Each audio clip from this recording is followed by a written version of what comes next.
Hello everyone नमस्कार जय जगन्नाथ। देखो मुझे मात्र गोटे कप मैदारू केते सुंदर मिठा प्रस्तुत करी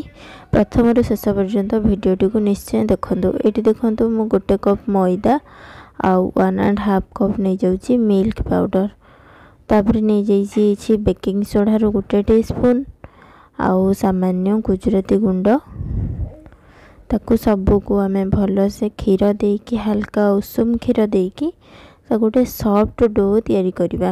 हल्का उषुम क्षीर आम दबा 2 ରୁ 3 टेबल स्पून आपड़ देवे कहीं यहाँ जेहेतु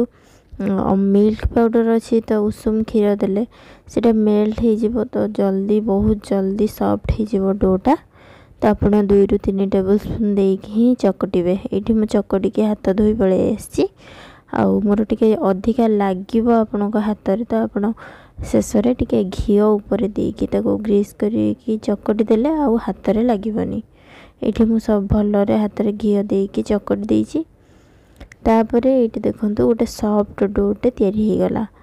ताकू आम साइज करके गोटे सेप देदेबा टिके मोटा बेसी पतला नुह कि बेसी मोटा नुह टिके मोटा खाली जस्ट 1 इंच उपरकू रही गोटे इंच कि हाफ इंच रही ये मुझे देखा आपको सेपटा देखो। ये मुझे प्लेट रे ही बेली दूची जेहेतु ये डोटा बहुत ही सॉफ्ट थाए तो मुझे ही बेली दूची आउ बेलना पेड़ी यूज करनी प्लेट रे बेली देली आपको से तार जो माने तार जो हाइटटा देखो केतिक अच्छी आउ मु गोटे भूल करदेली आप काटिला बेले छुरी रे घी ग्रीस करके ही काटिबे घी कि तेल मुझे बिना घी ग्रीस करी काटिली जेहेतु मोर खाली छुरी रे ही लगी जाउथिला एटा जेहेतु बहुत ही जल्दी सॉफ्ट हो जाउथिला डोटा किंतु रेसिपी रो माने आउटपुटटा एते सुंदर बाहरिबो आपण निश्चय थरे बनेबे आपण आपनकर चॉइस रो जो भी शेप देई परिबे। मु एटा स्क्वायर शेप दउजी आपण डायमंड दे परिबे नहले एमती न करिकी आपण हाथ में गोल गोल गुलाब जामुन रो शेप भी दे परिबे जेमिति भी करंतु किंतु एटा बहुत ही कम समय रे आ गोटे सुंदर मिठाटे आपनकर रेडी हो जिवो खाइबा को एते सॉफ्ट आ एते नरम आपण निश्चय थरे बनेबे आ तापरे मते कमेंट रे कहिबे जे केमिति लागिला। एठी देखंतु सब तक को मु काटी नै जाउची आपण जदि छुरी रे घी लगेबे कि तेल लगेबे तो बिल्कुल भी एमती चिपकिबनी तापर आप जी जो साइज बनई ये फुलिकी डबल साइज हम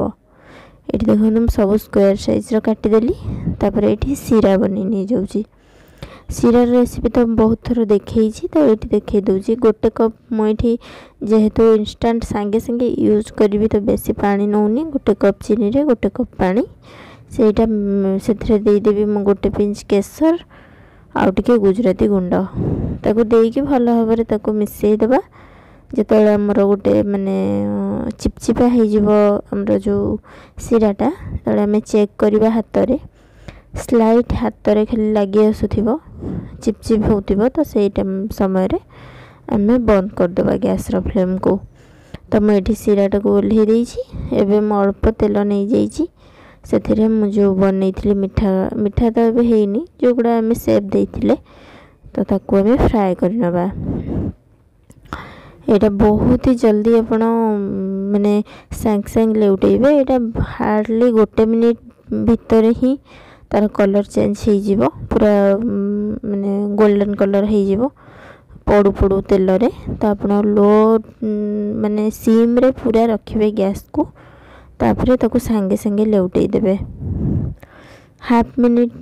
माने तलपट हाफ मिनिट ऊपर पट गोटे मिनिट रे एटा फ्राए हो जिवो बिल्कुल भी बेसी समय नबनी। तो ये देखो मोर मु माने अधा पकईची मोर सेपटे सेटा हो गला जेहेतु तेल टिके ताती थिला मु ताको लेउटे की पुणी आ गोटे बैच साइड रे जगह थिला जेहेतु आ गोटे पकई दिली तापर एटा भी सांगे सांगे फ्राए हो जिवो हमरो आठू जदि आप देखिपे तो साइजटा जापे आम कौ साइज पकईले आमर मिठाटा कौ साइज फुली गला फुली जेहेतु सीरा पड़े सॉफ्ट तो निश्चय हम टेस्ट पूरा जबरदस्त आप निश्चय थरे रेसिपीटी बनइबे जदि आपको मो वीडियो सब भल लगुच